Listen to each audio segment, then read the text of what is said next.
Hello and welcome to The Final Frontiersman, a YouTube channel about all things Trek. I'm Bill, and today we are going into all things Trek by looking at not a game, not a TV series or a movie, but we are looking at the Star Trek Cookbook. This is the one released in, I believe, 2022 by Chelsea Monroe-Cassel. I love cooking. I love Star Trek, so when I came across this, I thought I definitely have to do it, and there's a couple other reasons why I bought it as well, but I wanted to share this all with you, go into a review, talk about some of the recipes that I've made, and hopefully help you make up your mind whether you want to pick this up or not. So it's a review, and for reviews we usually have the alert system: yellow alerts for things to keep your eye on, red alerts for things we think are great, and black alerts for things that are groundbreaking. I have no idea how that may apply to this episode, to this review, but hey, they're there. I say it's for reviews. This is a review. I'll figure it out, or I won't, as this episode goes along. So let me jump into the small window and let's take a look at the Star Trek Cookbook. Hopefully I will have nicer photos to put up for this discussion than the ones I took myself, because I am not a very good cameraman, but that's besides the point. I will try to show you everything I made. Anyhow, this is the Star Trek Cookbook. As I said, there is an earlier version from, I believe, 1999. It has Neelix on the cover. I was considering buying that too, but when I compared the kind of recipes I saw in that book and this book, this is the one I went for, because this seemed to be, at least from the outside, this seemed to be more like trying to replicate dishes that you hear about and you see about in Star Trek, whether it's on TV or even in the books, perhaps. So I want to have a way of trying to replicate those dishes. I like how the book says, the author, Chelsea Monroe-Cassel, says somewhere in the foreword or that, of how it's creating these recipes utilizing ingredients that you can find on Earth. So while it's trying to be the real thing, it acknowledges that, yeah, you're probably not going to get some live bloodworms from Kronos for your recipes here. So these are using Earth ingredients. And I thought that was a clever way of doing it while keeping it thematic, still keeping it kind of in the series. Another really good thing about this is for each recipe, usually each recipe is given a 2-page spread. You got one large, beautiful image on one side, and you'll have the recipe on the other side. And there will be a small snippet explaining what the dish is, as well as where possible, saying what series it came from and what species it originates in. Again, helping keep it in theme. I thought that was great, and it helped me track down some dishes that appeared on screen that I never really noticed before, but I did a search to look for them after I found them in the book, and I thought it was pretty fun seeing them in the TV show, seeing them on screen, on whether it's in the background or close up. I thought that was really interesting. Anyhow, there is a great variety in this cookbook. There are, I believe, 77, if I counted correctly, 77 different recipes, split over appetizers, sauces, soups, drinks, desserts, main dishes, and I think, breads and sweets. Yeah, I think I might have said sweets already, but yeah, there's a real big variety of them. I think I broke it down. The sauces and garnishes get 12 recipes. Sides, starters, and snacks get 14. Soups and stews have 6. Breads and baked goods, 9. Mains, there are 12 dishes, 12 desserts, and 12 drinks. So I made, I believe, about 12 or 13 recipes from this book just in the few days that I had it. I would like to make more, but food prices are going through the roof here, and it already cost me a pretty penny or a handsome yen to pick up the ingredients I needed just to make these dishes. Now, I will say this here. Look at this. Red alert. There we go. I'm finding a way to use red alerts.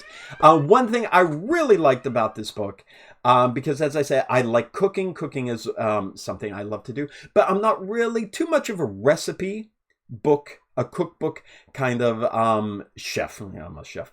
I'm not that kind. I usually just go by instinct, go by experience, and knowing how to make the dishes and flavor them the way I like, and cook them the way I like, just through experience.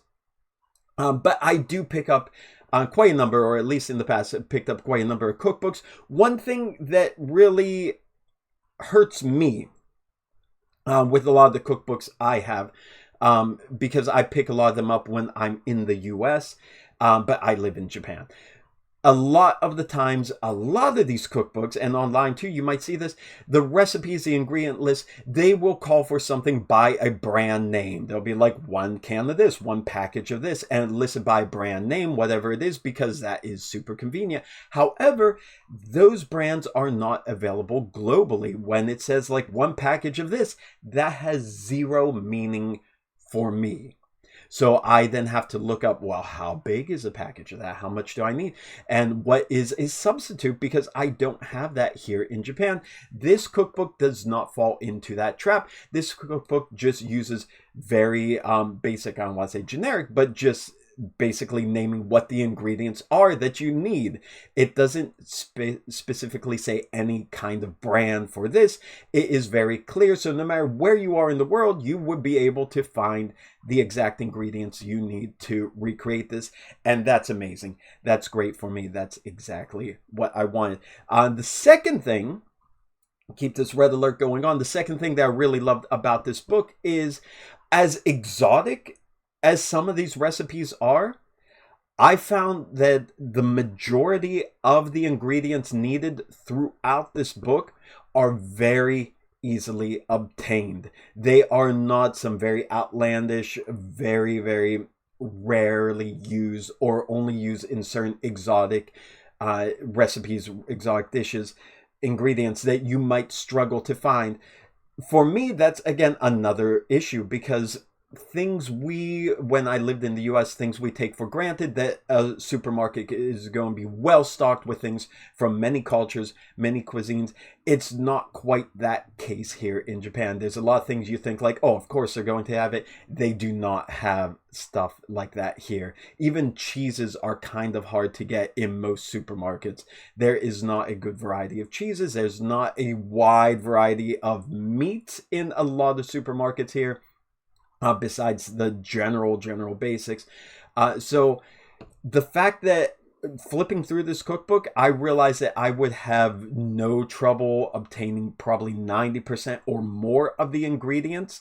Maybe I have to go through Amazon for something that's less likely to be in a supermarket, but it means I would be able to create pretty much all of this very easily. And the stuff I can't obtain easily can substitute with similar items. So I really appreciate that about the book, and I was so happy when I saw that, because I thought, okay, I might be able to make 1 or 2, but this might be a little bit of a money sink here if I'm going to try to do more. No, it's easy to obtain, at least from my experience, the ingredients that you need, and it's very clear what you need. So stand down, red alert. Look at that. I found a reason for red alert. So, okay.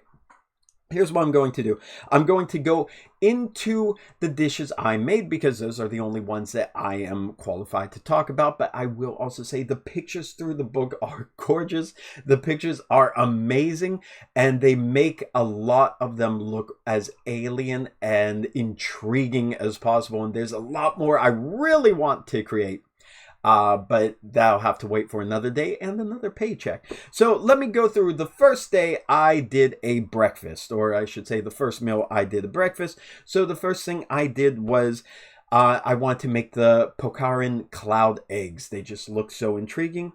It calls for adding another recipe that's in the book, the Kavarian olive oil. So I started by making the Kavarian olive oil.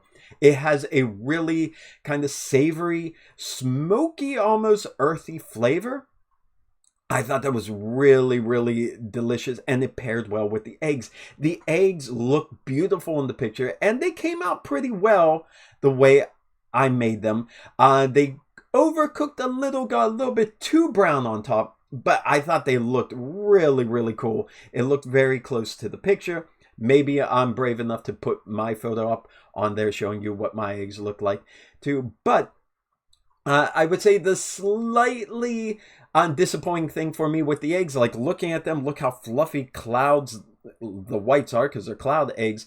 However, they turned out like normal fried egg whites. So it's kind of that kind of hard, chewy white rather than a fluffy white, kind of like a scrambled egg.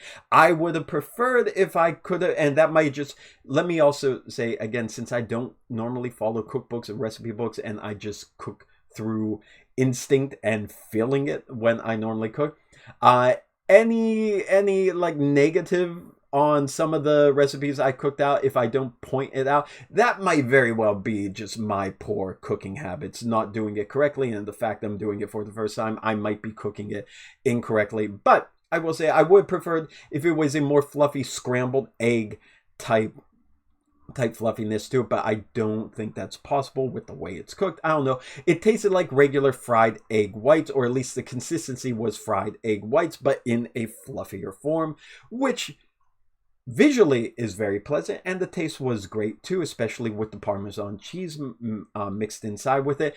I found it delicious with the Bavarian olive oil. That was also a great topping to sprinkle on top there. I give the dish together with the olive oil, I would give that a 4. I thought it was really, really good. The oil and the eggs together, great pair.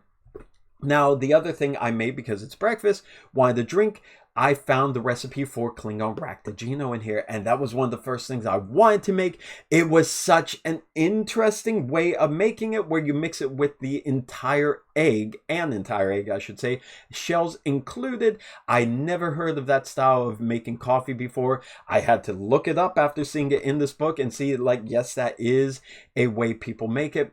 The Klingon Raktajino, I made it for breakfast too, to go with the eggs. I will say this is probably, unfortunately, and again, it's probably my fault, maybe the most disappointing recipe for me in the entire book. And the reason why is, and I believe it's because I'm not doing it correctly. And I made it twice now, and I still don't think I'm doing it correctly.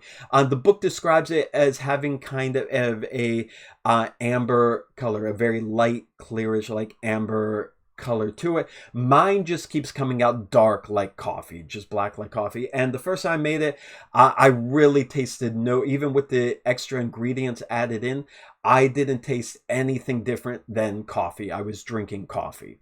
The second time I made it, it did have a smoother flavor, as it was supposed to have. It had a less acidic taste to it than normal coffee, which I believe means I'm on the right path, but I still tasted coffee. And the thing is, for Raktajino, such a famous drink, and how do you make coffee not taste like coffee? I get that.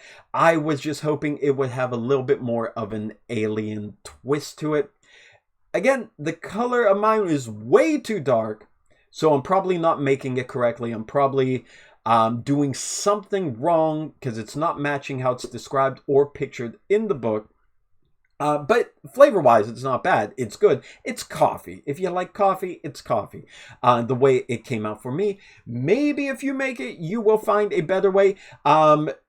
Chelsea Monroe-Cassel, if you happen to be watching this video, please comment, give me some tips. How do I make my Raktajino more Raktajino? But that was, I think, through all the recipes, that was the biggest disappointment for me, because I wanted something a little more alien. I didn't want just coffee. So that was a downside for me, but again, the taste was fine. It was good. I just wanted something different. Now, pairing it with the candied ginger, as was recommended in here, was also a very good idea, and I recommend that if you have the opportunity. Really paired well with the Raktajino. So that was my breakfast. Another thing I should bring up now, especially before I get into the dinner that I made. The book, sometimes for the recipes, it'll say you could add spices such as this, or this into the mix. When that came up, I decided for my own experience, I wanted to use the spices and the ingredient that it suggests that I normally don't work with, that I normally don't cook with, because I wanted it to taste as alien as possible to me. Now, again, these are all earth ingredients and these are all earthly flavors, and a lot of these might be things you cook with normally, but I decided when a recipe said it could go with this or it could do with that, I would try to pick the one that I rarely or never use, just to give me a different flavor palette to try as I'm trying these dishes. So that is also going to affect the way I rate these dishes and respond to them. How they tasted to me with these new flavors compared to how they may have tasted if I used the ingredients or the flavors that I'm more familiar with, that are more to my liking. I'm sure that will be different, but the whole purpose of me buying this book and trying this is I wanted to taste something alien. So that's what I did, and that's how I'm reviewing it. Okay, moving on. Going to dinner. I spent the entire day cooking when I did this, from breakfast in the morning all the way until about 6 p.m. at night, making all these dishes in one go. Had a great time. So dinner. Let's see, what did I start with? First, let's start with the soup. I made the bouillon tomato soup. This was a really flavorful dish. It was a nice thick tomato soup. It had a very strong taste, and I think the strong taste came from the roasted peppers, the roasted red peppers, which I had to kind of substitute with some other peppers as well. I couldn't get exactly the roasted red peppers that I needed, which I think the roasted peppers overpowered the taste of the soup. It wasn't bad, but because, as I said, I made the whole thing in, like, by myself, like 8 hours straight, cooking from breakfast all the way to dinner. So I'm preparing everything by myself. By the time, basically, I got everything served to my family and everything on the table, the soup had gone cold, and it was okay. I think the overwhelming taste of the roasted peppers kind of hurt the taste of the dish when it was cold.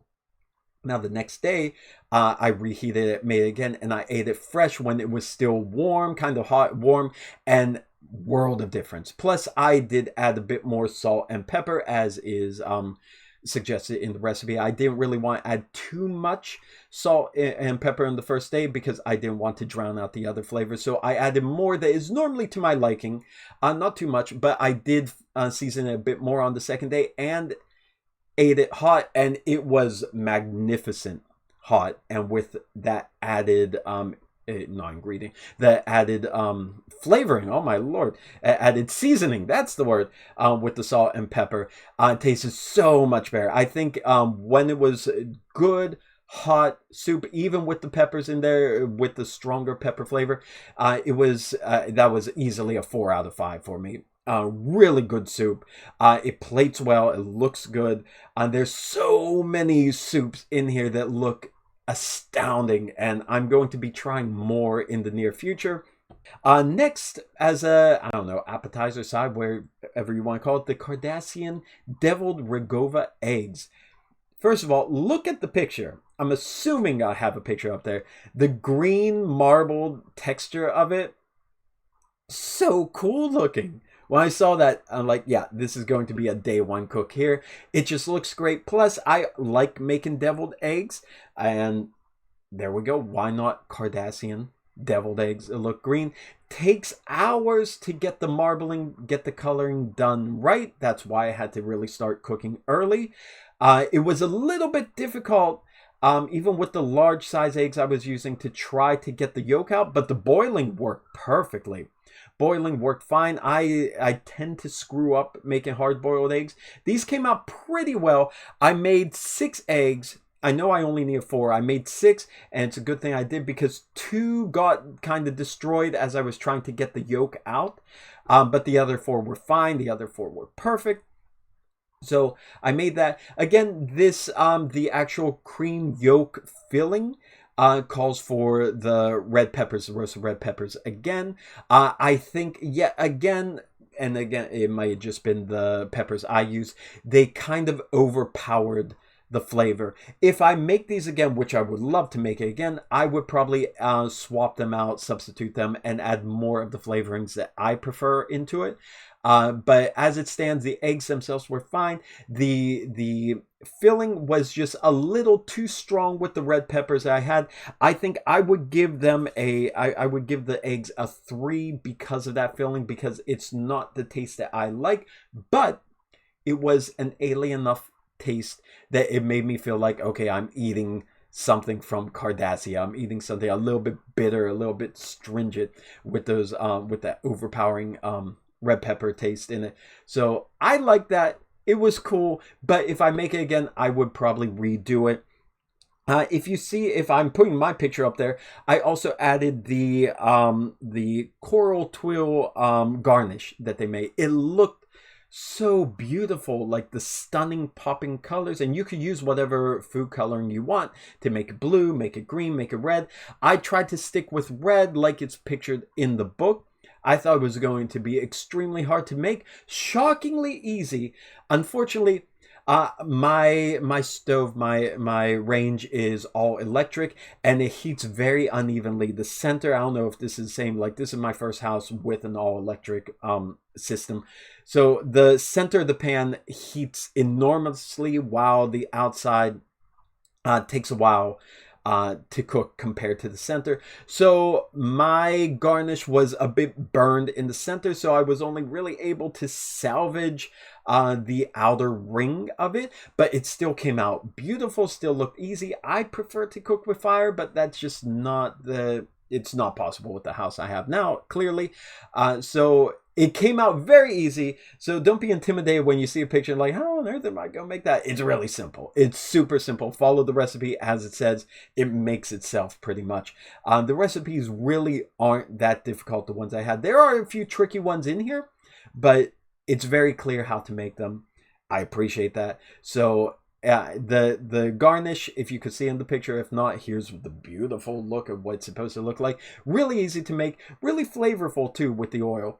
So yeah, try that. I put that in the egg, and I think I put that with the roast later. So that was good. I think if I was going to rate the garnish itself, I would rate it a 4.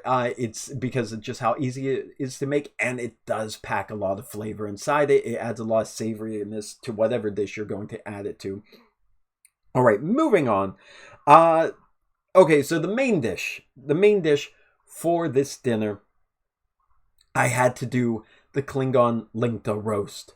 When I saw the picture of it, it's the same picture that is on the cover here. It looks so good. So I got the pork roast. Unfortunately, pears are out of season right now in Japan, so I had to substitute apples for them. Made no difference. It was delicious. This is easily a 5 out of 5 for the dish. This was wonderful. The sauce you baste it with, so good. The way the apple kind of melts into the roast and becomes so soft, like pairing pork and apples, pork and pears, that's nothing new, but wow, did this come out so good. I couldn't have been happier with this, but I did follow the suggestion to make one of the sauces in the book, the Fetran sauce, however you want to say it, the Fetran sauce. There are 2 Fetran sauces there. There is a savory sauce and there's a sweet sauce. This says it pairs with the savory sauce, of course, because it's a meat dish, it's a meat main. So I made the savory sauce. I think I did it correctly. I'm not sure if it was supposed to be the darker of the 2 sauces or not, but it looked like it got darker than I expected it to get, but maybe it was supposed to be the black one. But in any case, here we go. Speaking of black sauce, Black Alert. Oh my God. This sauce was by far the champion of the entire ordeal. This savory Fetran sauce that paired it with, it's kind of like a sweet and sour sauce. And it was so good. Even my wife loved it, and she hates everything I cook. She loved the sauce. I love the sauce. This isn't a 5 out of 5. This is a 6 out of 5. This is a game changer, and I am going to, regardless of what else I find in this book, I am going to be making this Fetran sauce, this savory Fetran sauce, again and again, and I'm going to be using it with normal recipes, normal dishes that I make typically. throughout the week. This was so good. And that was worth learning alone by buying this book. The Savory Veteran Sauce. Oh my lord. Black alert. This is a game changer for my cooking here on Earth. Love the sauce. Paired with the Lingta roast was astounding. As I said, my wife loved it too. She kept getting more sauce and just like dousing the whole entire roast in it. And the roast itself was already good, but adding that sauce on top, oh, spectacular. 6 out of 5. 6 out of 5. Game changer. Veteran savory sauce. Love that. Oh, okay. So that was basically the main course that we had there. And then I decided to also make some dessert. So for the dessert, I decided to make the Katarian pudding. And just following what's in the picture and following the suggestion in the cookbook, I decided to pair it with the Orion Spice Crumble because it looks so good. The crumble was pretty easy to make with the mixed nuts and berries and seeds. However, again, it called for adding spices because it's a spice crumble. I picked the rarer of the spices that I never cook with because I wanted that authentic alien flavor, the Orion flavor. I think if I make it again, I would probably use something a little more basic, like maybe cocoa powder or just cinnamon, and not go too heavy on some of the other spices. I think the spices I use and some of the berries I use to get that, again, exotic feel kind of overpowered the flavor and took it a little more extreme than I would have liked it to. It got a bit too strong, but it still tasted very good, and I was going for the alien taste, so that's fine. I think the way I made it, I would only rate it a 3, and I think it could have spared with me not chopping them and dicing all the nuts and everything as finely as I did. But overall, I think it was a 3. I think if I made it again, utilizing the flavors that I prefer, this crumble, yeah, that's easily a 4. Could even be up to a 5, depending on how I mix in the kind of nuts and things I choose for it. But the alien-wise, I thought it was just okay. Pairing it with the Katarian pudding, it was okay. It was just way thicker than I expected it to be. The pudding, like you see the picture in the book, it's like layer. They have spice crumble pudding, spice crumble, like okay, yeah, that looks good. I tried to do that when I served it. I got the spice crumble pudding on it and another layer of spice crumble. Like, this might be more than enough, and it was. That pudding is thick.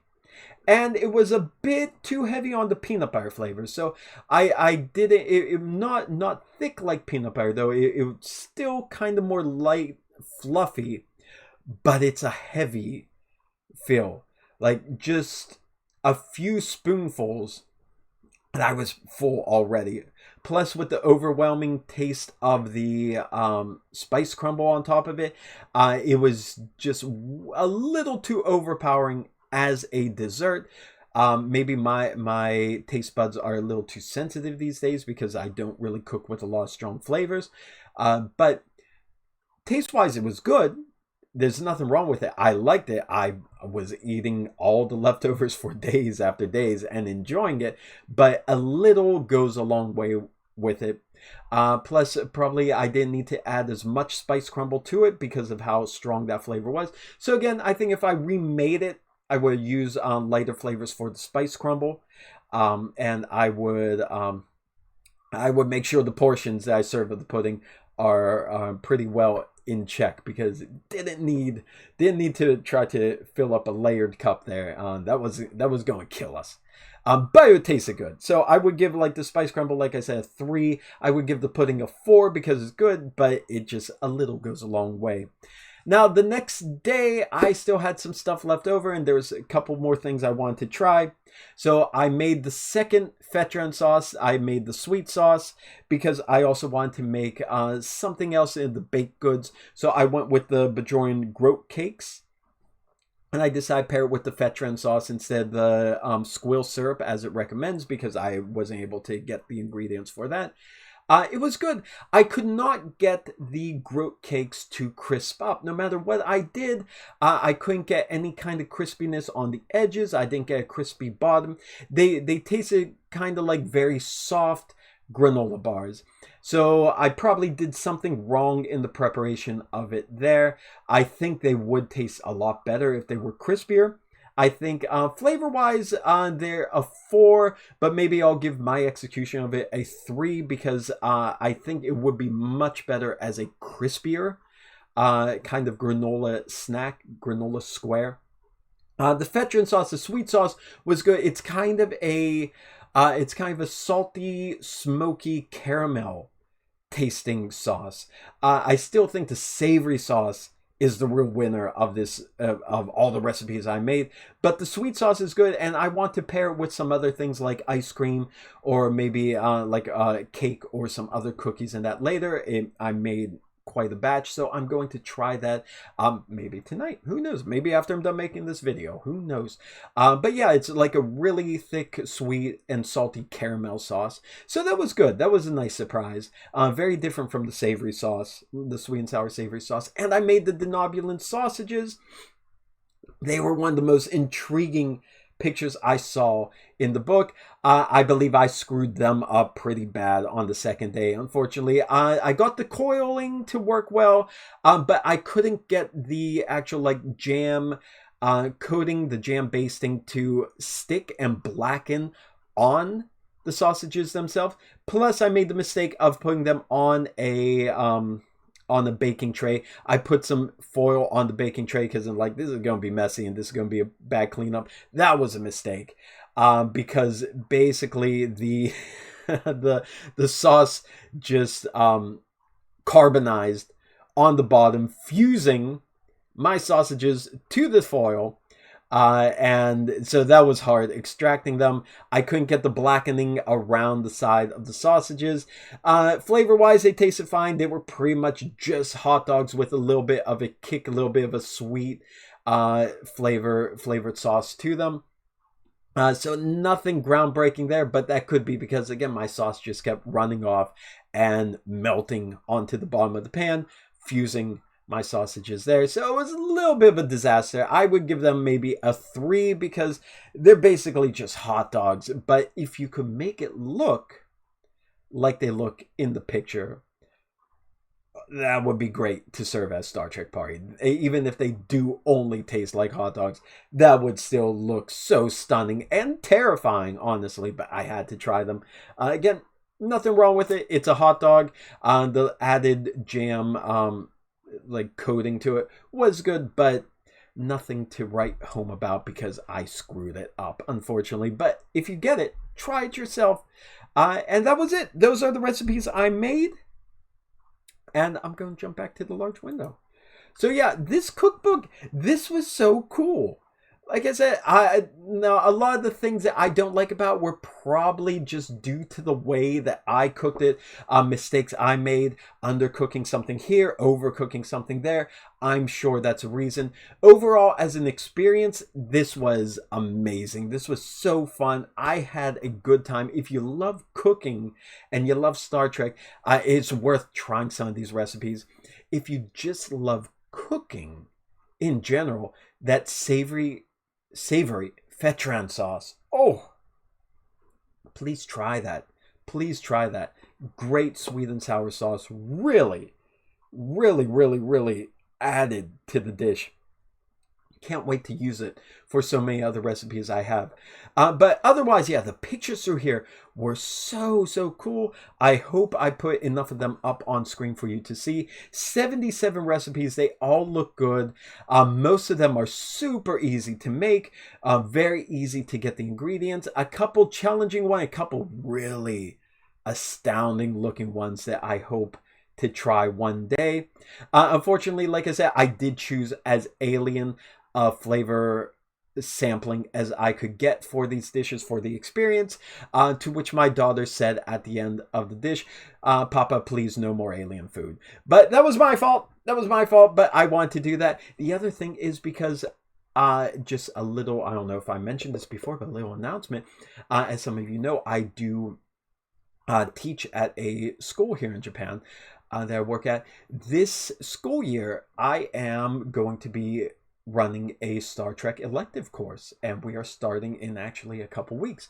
And I believe one of the weeks in the upcoming year is going to be a cooking day, and we are going to be making Star Trek dishes, possibly from here, possibly from other sources, but that's one of the reasons why I got this, because I want to get a jump start in ideas on how to make and prepare alien dishes. But anyhow, I hope you enjoyed this review. I hope it made you at least interested enough to look for it on your own and research it and see if this is maybe something you want to try out. The author, Chelsea Monroe-Cassel, if you happen to stumble across this video, please tell me, what did I do wrong on the dishes, especially the Ractigino. I want to make my Klingon Ractigino right.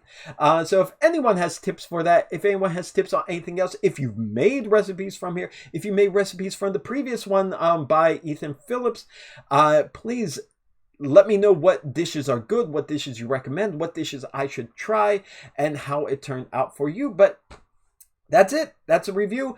I hope you enjoyed it. So as always, thank you for watching. Stay safe out there, my friends. Live long and prosper. Peace and long life. I'll see you.